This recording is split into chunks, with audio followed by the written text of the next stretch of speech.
当我得知太阳最后会爆炸，地球会终结，宇宙会热结的时候，我脑袋都快要爆炸了。从细菌到宇宙，所有事物都无不存在着一个生命长度的枷锁。为什么？我想到了永恒。这世间难道就没有永恒的存在吗？时间还是灵魂呢？大家好，我是敏感，新规矩点个赞，点个订阅支持一下吧。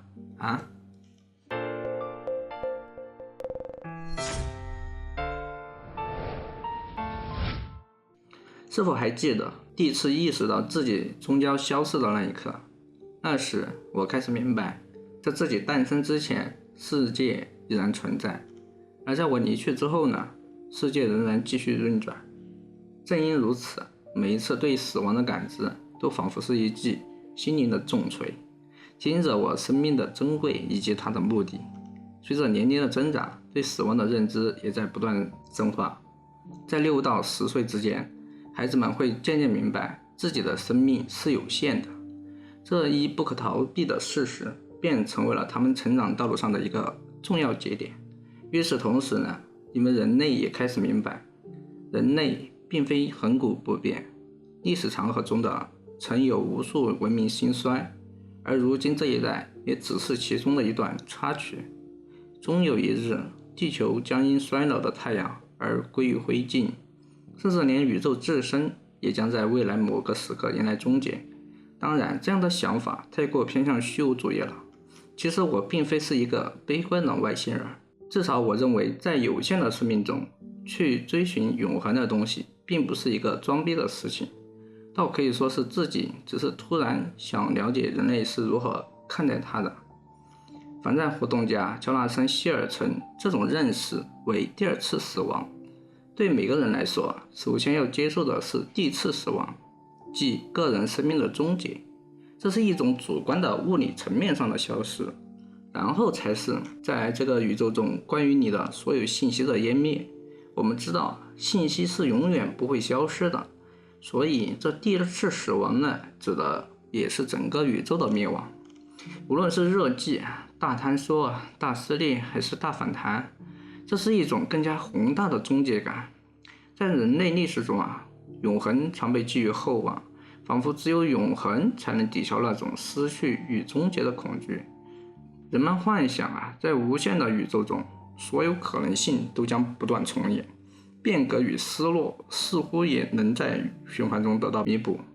亚里士多德提出了时间永恒持续性这个观点，他认为自然宇宙在过去和未来都是永恒持续存在的。然而现代科学让人类明白，时间并非无边无际，而是有着明确的起点和终点。从地球诞生到生命的出现，再到太阳的逐渐老去，所有这些过程都昭示着有限性的真相。正如500年前哥白尼的革命打破了人们对地球作为宇宙中心的迷思，今天你们人类也开始意识到，人类的存在只不过是在层层嵌套的终结中闪现了一道光。关于永恒的另一个观点是一种超脱时间的属性，就是说无时间性。博爱修斯将这种说法定义为拥有完整、同时和完美的无限生命。奥古斯丁则认为上帝就是这种生命，永恒只是它的一个属性。在东方的印度教则用轮回来定义永恒，然后在轮回中解脱的生死循环。佛教在轮回中的目标是涅槃，一种超越时间和苦难的状态。于是我想到了永恒的现在这个概念。正如罗马政治家西塞罗所言，若一切都将循环重现，那么努力留下持久印记似乎毫无意义。或许正因有限，才使得每一个当下都变得弥足珍贵。在古老的传说中，人们总幻想着超越时空的永恒，以慰藉对终结的恐惧。然而随着人类不断探索宇宙的奥秘，地球和生命的起源与终结逐渐显现出来，人类也不得不接受这样一个事实，在我们可触及的尺度之外，所谓永恒不过是黑暗中的未知。正因如此，当科学揭示出那漫长而有限的生时间，人类才逐渐意识到，有限性不仅让生命更具价值，也让每一次选择都充满了不可逆转的意义。在这有限的时光里每一分每一秒都闪烁着超越自身的光芒，为生命的存在赋予了永恒般的重量。进入18世纪呢，观念悄然转变，但这转变并非没有阻力。那时，博物学家们满怀好奇地探索地球，试图在这浩渺的时空中寻找自己的坐标。地质学逐渐脱颖而出，最初的学者们曾以为，在地球最深的层次中，总能发现现今生物的痕迹，甚至有人预言，若能挖到地核，必能寻得人类的遗骸。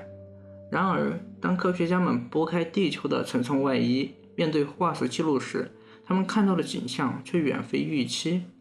最古老的地层不仅没有有机物的踪迹，其骨骼生态也随着年龄越发陌生，尤其在更深远的年代里，人类的化石踪迹全无。这无疑令人们对生命出现的时刻产生了全新的认识。曾有一次假阳性的误判，最后证实了那只是一具巨型蝾螈的骨骸。18世纪70年代，法国国学家布丰提出了一种革命性的理论：地球正在不可逆转地消耗其最初蕴藏的热能。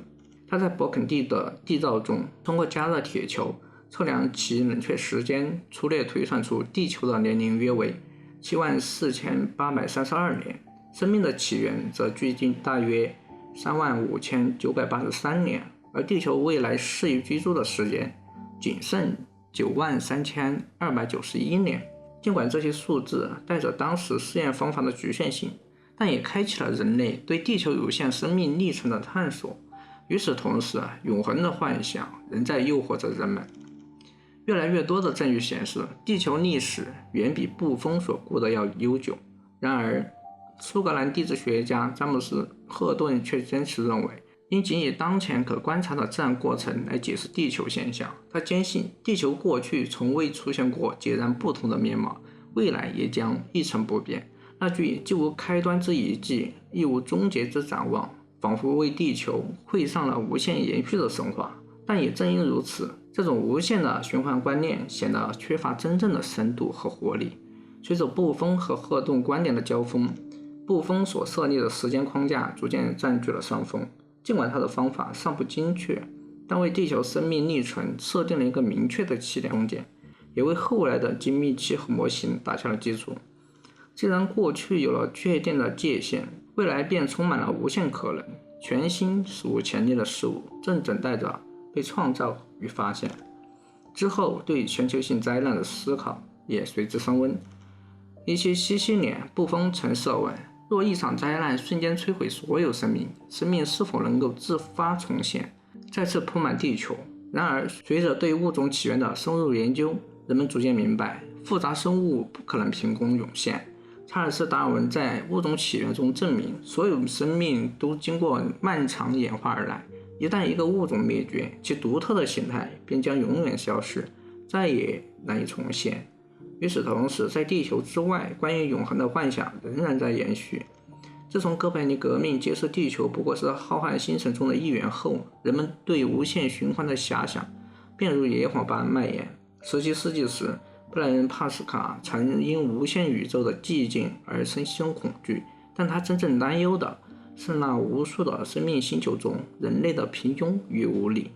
帕斯卡的忧虑并非孤立，许多学者曾设想，宇宙中的一切都在无休无止地循环着，而这种观点一度流行至20世纪初。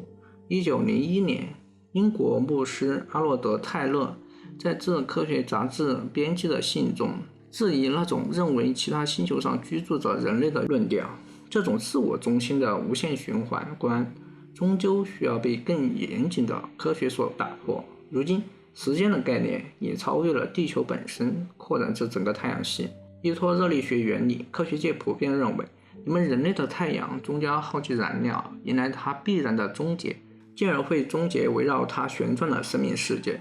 至于遥远的星系，尽管每颗恒星也都有生老病死，但人们曾普遍认为，包含它们的整个宇宙是无限而永恒的。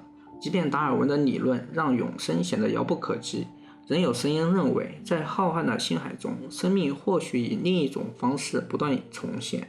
诺贝尔物理学奖得主罗伯特·密利根曾在1929年提到，在宇宙的某个角落，总会存在另一个地球。